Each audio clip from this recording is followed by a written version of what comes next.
Okay, dalam poligami, sebelum ni saya ada nyatakan bahawa perlu untuk harta sepencarian. Timbul pula persoalan yang bertanya kepada saya, apa tuan maksud harta sepencarian ni? Okey, saya nak jelaskan di sini. Maksud harta sepencarian ni, kalau kita rujuk kepada peruntukan undang-undang, ia bermaksud sesuatu harta yang diperolehi di dalam tempoh berkahwin.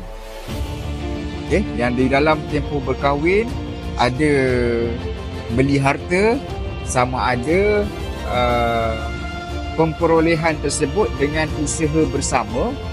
Maksud usaha bersama ni contoh satu rumah dibayar bersama antara suami dan juga isteri.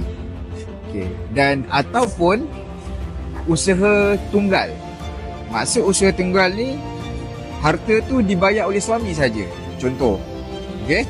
Jadi kalau situasi itu berlaku, maka harta itulah dinamakan sebagai harta sepencarian.